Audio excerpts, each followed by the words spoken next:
Have you ever felt called to do something but wasn't sure it would make a difference? Today we're going to hear an inspiring story centered around the hopeful. A powerful new film by Hope Studios that's connecting with people in ways we might not expect. Stick with us as we explore the incredible impact of sharing hope through film and how the hopeful is transforming lives one story at a time.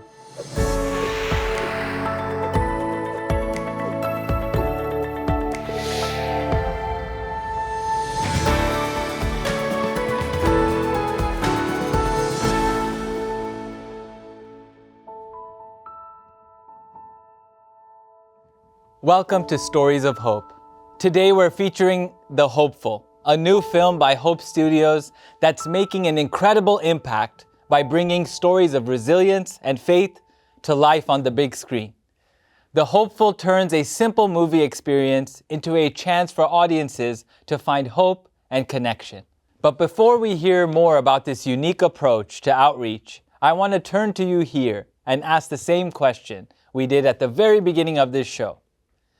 Have you ever felt a strong pull or calling to take action on something you believed was important or meaningful, even if you weren't certain it would have a real impact? What kept you motivated to follow through? And I would love to ask you the same question. I mean, you talk about not knowing how much of an impact your one action is going to be able to make, and I think about voting. Right? Like millions of people vote in elections, and it's easy to wonder, is my one vote really going to make a difference? But yet most of us still feel like we have a responsibility to do that. So where does that motivation come from? Yeah, I mean, it's if you want to be part of an impact or a change, you can't just stay behind the scenes and not do anything. Like, you have to do your part, no matter how small it is, right? So I think, I mean, it's a great point that you have. Like, it's impact, because don't complain that you're not part of the result, right? Yeah. And we may not have you may not have an answer, and that's okay. So sometimes you're thinking about it, you're deciding, does my choice have an impact, right? Sometimes you don't know, you really don't know, and you have to try to kind of go through life and figure out. So let me ask another question. What do you think motivates people to take action in ways that can positively impact others, even when they may not see the results right away? So that's a little bit different, right? So the motivation is yes, what you're motivation, asking. right? What think, motivates people to take action, right? I think Hannah brought that question earlier. Yes. I think that's a great question. That's a good example. Yeah, I would say, motivation can be very different for different people. Yeah. Now, when it comes to like service, about helping people, I think you have to look at the big picture. When you see the big picture, that can be a motivation. For example, when it comes to serving people in terms of ministry and helping people find God, like the Hopeful movie you pointed out, there are a lot of people who have to work behind the scenes. So I would say the motivation should be the ultimate goal, right? That because of what you do, someone is going to find hope, and that eventually they can have a chance of eternal life. Yeah, wow. So that can be a grand motivation. Yes, absolutely. Puya, I know you have a story that connects with today's theme of going beyond our expectations. Can you tell us about Jonah and what we can learn from his journey? Absolutely. We're going to look at the story of Jonah and find out that Jonah did not think that his service or his action would have any influence or any impact. But he had no idea, did he? Dear friend, we have an amazing story in store for you from the Bible today. So stay with us as we open the Bible and go to the book of Jonah. There were many prophets in the Old Testament who received God's call, and they just go out to follow God's instruction. But Jonah, on the other hand, had a very interesting story.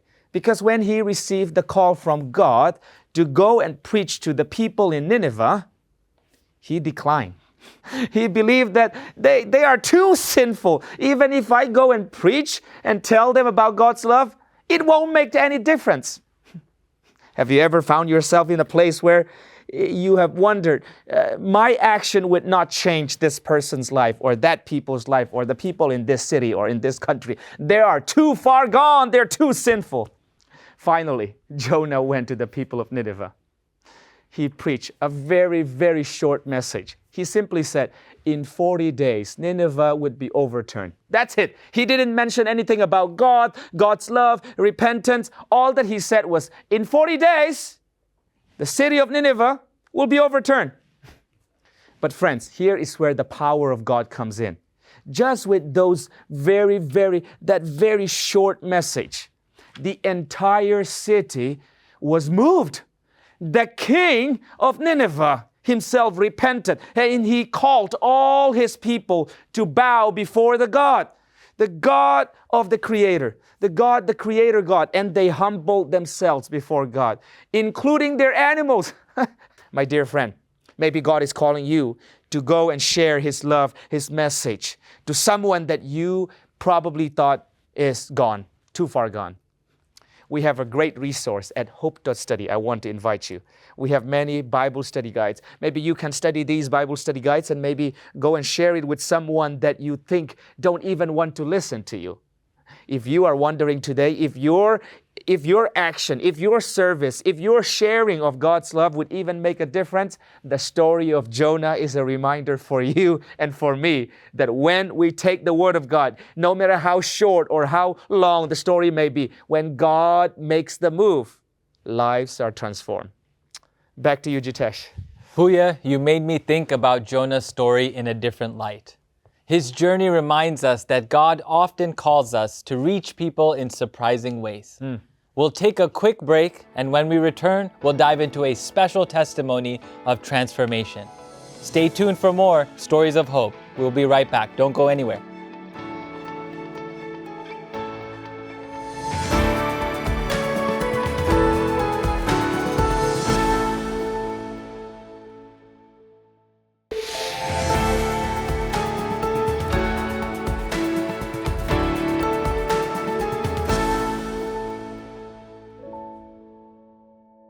Welcome back.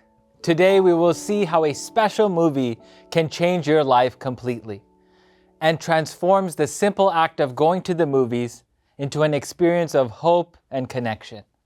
Felipe, can you tell us more about this amazing story? Absolutely, Jitesh.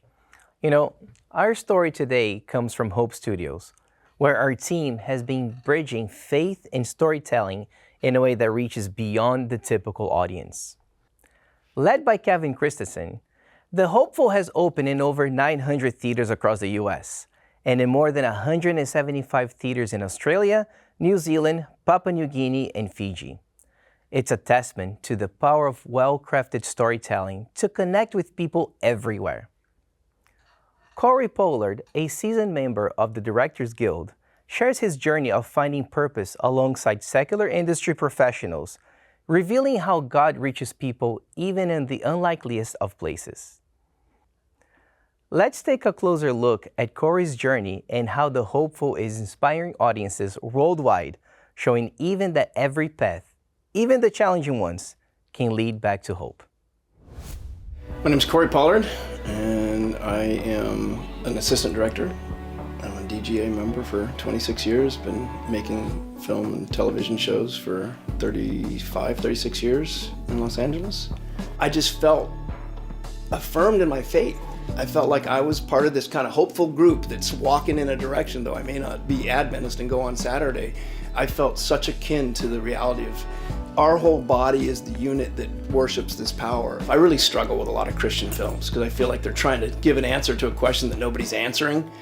And that's what I thought was the most impressive thing, is that this was a story of failure. People who felt they felt God calling them. That's my entire career could be this. I could be wrong that I've been called to work in Hollywood the way I am, but I'd rather follow that call and face every single bit of adversity that I face. And I think it's so impressive how the characters, each and every one of them, there was not one super success story in there. And I think that's the thing that most Christian films try to do, is they try to wrap everything up in a bow and make it all clean and nice for people that are, I call it preaching to the choir. What I loved about the way that The Hopeful came out is that you saw the struggle that became the entire Adventist system. Like literally from what looks like a failure or making mistakes became this huge network of faithful people doing God's work in a powerful way. That was amazing. I live my life in a way that is very relational with Christ. I'm so grateful for that.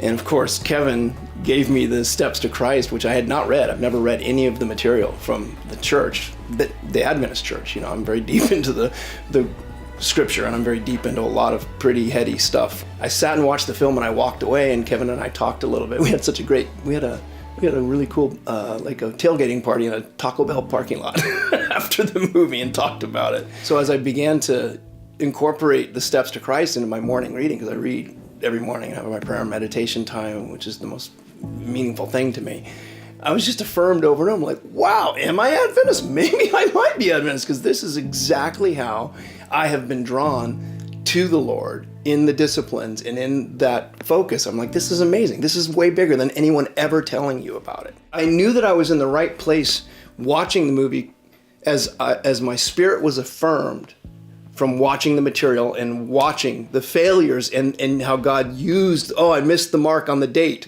Oh, I missed the mark. Oh, maybe the church needs to be this. And watching that build proves to me that we just need to keep walking. I'm like, thank you. This is an incredible affirmation. And then I spoke to Kevin at length afterwards, and then met Rico. And the vision that they have for that studio is something that I've had in my heart for 30 years. And I thought I was a failure because I could never figure out how to get to the level where the church would engage in culture and create opportunity for the church to learn that maybe we need to do things differently. And these gentlemen have been led by God and have the resource and have done this one film. And I cannot wait to see what they come up with next. I am super grateful to the Adventist Church and the council and every person that was involved 10 years ago that made the hopeful possible, and especially those that had the discernment and trusted that God was leading Kyle and cut it into what it is. And I hope that they will continue to not only empower Kyle, because I think he's incredible, but I think that they will begin to see that within the church itself, they've got artists that have a message from God for the world. Get a little passionate about this stuff. I'm really grateful for what God's done, and he uses everything. Thank you, guys.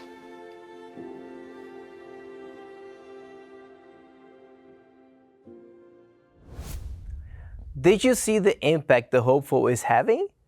People from all walks of life are connecting with its message, finding hope in unexpected ways. Jitesh, what are your thoughts on projects like these, that reaches people using media in very unique ways? It's very inspiring, Felipe. Storytelling through film creates connections that go beyond words. You won't want to miss this incredible insight into how a simple film touches lives and inspires change. Stay tuned, we'll be right back. Don't go anywhere.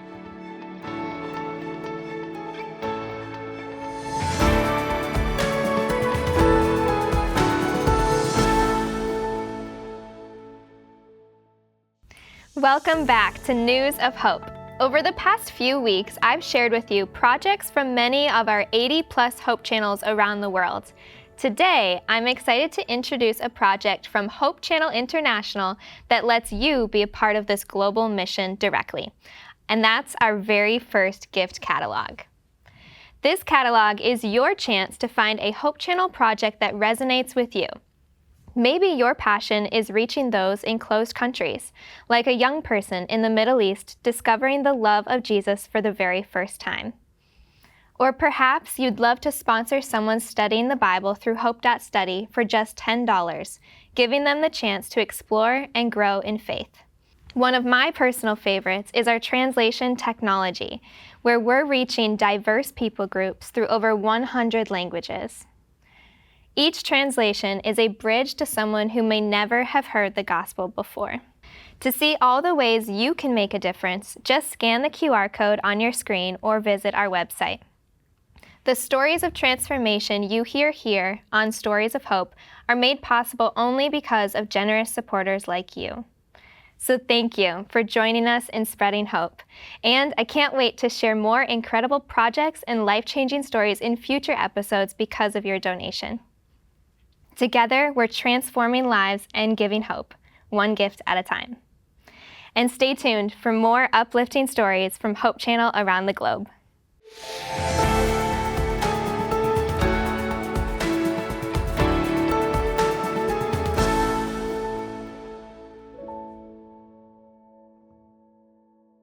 Welcome back.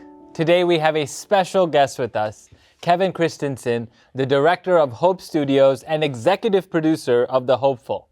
Kevin has been at the heart of this project, bringing a story of courage, faith, and hope to life on the big screen. His work is helping reach people in powerful new ways. Kevin, it's a pleasure to have you, as always. Thank you. And I have some questions for you that I really want to ask. Great. They may be difficult. Okay. They may not be. We don't know. We're about to find out. I'm hopeful. Okay. Ooh, I like that. He's hopeful. All right, Kevin.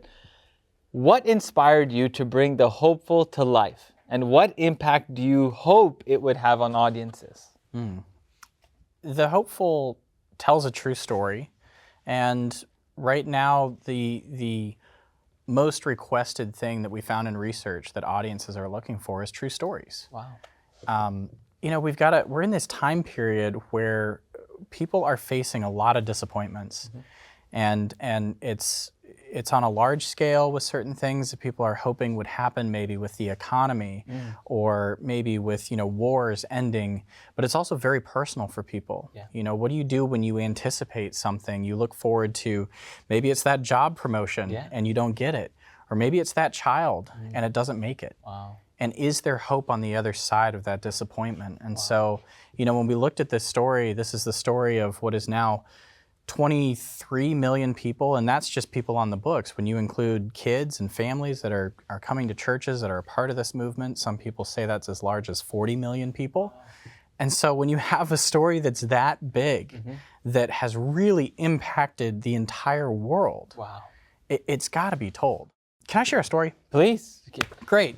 So when I love stories, Kevin. Good. I think it's a good place to do it. It's like we're telling stories of hope here. Can you do me an extra favor, Kevin? Yes. When you tell the story, can you look at our viewer at home right there? Yes. Yes, I will. So when we were filming the ship scene, we filmed it over in Scotland, and the way that the weather report was, we were supposed to have rain in the morning, we were going to have a break in the afternoon, and then it was going to start raining right at 6 p.m. And we were supposed to start filming right at 6 p.m. We did not have a backup plan. The next several days were booked out with tours, then it gets too windy, we can't fly a drone, and then they docked the boat for winter. And this was the only operable ship that we knew of that we could film. Wow. So we get there. It rains in the morning. We have that break. We gather the crew together on a little follow boat that was nearby that we could launch the drone off of to get those opening shots. And we go through our safety briefing, and I ask everyone, I'd like you all to bow your heads with me. Wow. I want to pray over this. Wow. And they obliged. Now, I have to preface this by saying this was not necessarily a Christian crew. Wow. Some of the people that were on this crew, they've done lots of really big productions for HBO Max, for BBC, for Netflix. But they were on our crew that day, and they all bowed their heads. Wow. We prayed for a safe shoot. We prayed for good weather. We said amen, and we got to work. Wow. So there we are. We're on the ship. It's bouncing up and down with the waves. We're watching the monitor. I'm looking at the time. We're an hour in, and the rain is held off. And we keep going. We're 2 hours in, and the rain is still held off. Yeah. We're 3 hours in, and it holds off. We finish the entire shoot without any rain. We come back to the dock. We load up all the gear, and we hand it up to the guys on the dock. They put it in the vans, and they shut the doors. Wow. Can you guess what happened next? I don't think I can. It started to rain. Wow. It was the most incredible thing to be a part of that miracle. And what I heard later was that one of those expert cinematographers, one of the drone operators who'd worked on all those other shows, he commented to the local Scottish producer, he said, I've never been on a shoot where they prayed before it. And the Scottish producer said, well, it worked, didn't it? Wow. So, what's amazing about this film, and by us branching out, we did publishing with books, we branched out into radio, we branched out into television, now we're branching out into cinema. But it's an opportunity not only on the back end of it when we are showing it to audiences, but even on that front end, when we're there alongside other people, we have an opportunity to witness even in production. Wow, Kevin. I'm really happy you shared that story, Kevin. You know why? Thank you. Because I don't think at least for me, I don't pay attention to the parts before. I don't even know, right, what happened before. Yeah. And it seems like there was so much of connecting and showing your faith before the film even was completed, right? We had so many miracles. I mean, dude, there were things where like we would be in the studio and there's a big sound editing room and we could only afford the small one. Wow. And somehow due to a scheduling fluke, the big one would open up and they would say, do you want to come edit the hopeful in there? I mean, yes, but we can't afford that. Yeah. I said, no, we're just going to charge you for the small one and open the big one for you. And by being in the big one, the next day, press came through. Wow. And they had the opportunity to say, oh yeah, they're working on this film called The Hopeful. You know, God's been using all these different opportunities in so many ways. I think many times we limit God. Wow. And he can cut through all of that. And he can work just as much from the pulpit as he can, you know, out in the field, as much as he can in the medical field, in the operating room, and even on the film set. Yeah. Kevin, I want to ask you, there's a word that I heard being used, and Rico brought it up the other time, but can you tell us that word? Because I've now, do you know what I'm talking about? No, which one? Cinema evangelism. Oh, cinema evangelism, yes. Right, because I don't know if that's a normal term. I don't know that many people are I think using I've only it. heard it from you sharing it. We kind of started this off, we were saying, well, what do we call it? You know, we've got publishing evangelism, television evangelism, well, why not cinema evangelism? Wow. And I am a big believer in cinema evangelism because it works. Because in this busy day and age, there is only one place left that secular society will put their phones down for 90 minutes or more and pay attention to your worldview. Wow. And that is the cinema. Yeah. So we said that's exactly where we need to be. That's the modern agora, or you know, the modern place where people are sharing ideas and are actually open to it. Yeah, and I love that you mentioned that too, Kevin, because I don't think I even pay attention. I do put my phone down for 90 minutes. Right. I actually like don't look at it at all, and I try to not pay attention. I don't care, right? Because I'm transported somewhere during that time. So, wow, Kevin. And another thing I want to say, since you're saying cinema evangelism, right, is connecting. How do we have proof of those connections, huh, Kevin? Well, I think you know what I'm hinting at. Yeah, we've got some amazing stories, and I wish we had more time to share all of them. Me because too. We've got so many incredible. We have 5 minutes, so if you 5 minutes. Let's see what we can do in 5 minutes, Kevin. So we have an incredible story of there was a pastor that reached out to us, and he said, I have this gentleman he's been coming to my church. And he kind of cold called us and came in, and he's been asking me every Sabbath after church. I'm reading the stories of the Bible, and I want to know more.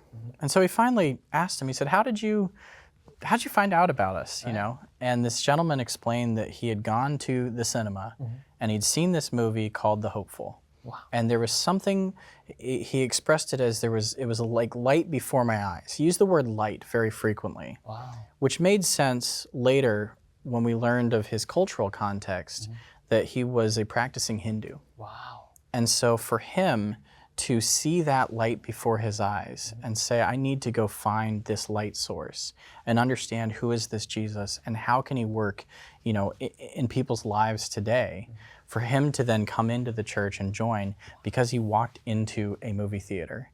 You know, we've had multiple stories like that, and a pastor in New York City, the AMC Times Square. Yeah. He stood out there and he decided to meet with people after they came out. And he said, you know, I've tried to do kind of sidewalk evangelism with people, and he said it's awkward. I mean, it's frequently, you know, just kind of treated with rejection, or you're a bother, or, you know, nuisance to their life. And he said this time it was different. When he was standing out there, he said people would come out of the cinema and they were actually interested. They said, wait a minute, are you that? Are you those people? The hopeful people? Is that? Wow. Oh yeah, I want to learn more. Or he said sometimes they would walk out and he'd say, hey, do you have a moment to talk? And they go, oh no, thanks, almost out of habit. And then they'd take a few paces down the way, and then they'd stop and turn around and wait. Are you that? Yes. Oh, okay. Oh, there's context now, you know. And so he was just so appreciative of being able to have resources like this. And that's what we've created. We have books. Yeah, you have them right here. Yeah, so we have the Hopeful, Hope is on the Way book. Yeah. This is something that was made by Review and Herald Publishing. It adds additional stories to the characters in it. And it's a very nice book that features a mix of some of the behind-the-scenes photos, even from the film, and it features some of the actual photos of history there with the real people. And so this is a nice thing to give to people that they want to dive in a little bit more. And this one, Kevin? Yeah, so we also have this book, which I didn't understand. I thought it was intriguing. Yeah. Right? The cover. So maybe you can explain that. The reflective blue is supposed to mirror the waters that when you open it up, reflects the Andrew ship there that you see in the film. That's cool. And so there's a little forward to this that kind of ties the film into the book that you're holding. But this woman, the woman who we feature in the film, what's especially interesting to people is that not only did she become one of the Smithsonian Institution's top 100 most influential Americans of all time. Wow. But as I understand it, she was the most translated nonfiction female author in the world. Wow. So when you provide that kind of context to people, because today, we can get books, we can get things all over. Yeah. People are all vying for our attention. Absolutely. And people ask, why should I care, Jitesh? Absolutely. Why your thing? Why their thing? I can open up my phone and scroll like this and get a million pieces of information. So why do I care? And when you can explain that the hope that these people share, and we even have a sharing book for that as well. Fantastic. Follow the Hopeful Edition. This was made by In Discipleship Ministries. And it has information in here if you want to do an individual study session or even group sessions as well for small groups. Kevin, I have to ask before we continue, because I'm sure everyone at home is wondering, how do we get access to these, right? Do you know? Can you share with us? Is there a way to get these? So anyone can go to thehopefulmovie.com. Look right at our viewer at home. Let them know. If you go to www.thehopefulmovie.com, you can find all the resources. You can watch the film at home. You can also even host it at your church, at your school, in your community center, and there's even fundraising opportunities around it because we want everyone to use this as a tool for community growth so that they can become part of the hopeful people. Wonderful, Kevin. Kevin, thank you so much for being here. I want to keep talking to you. I don't have enough time. I know, we can talk all day about this, all day, Kevin, but we really appreciate it. Thank you. This is wonderful. Today's episode has shown us how powerful stories can be in reaching hearts across the world. From a single film, The Hopeful, to resources like Hope is on the Way and Follow, we're reminded that hope and faith can cross any distance. If you felt inspired by today's message, we invite you to support this mission of sharing hope through creative outreach. Every story shared, every life touched, helps us in reaching the world, transforming people. Thank you for joining us, and we hope to see you next time on Stories of Hope.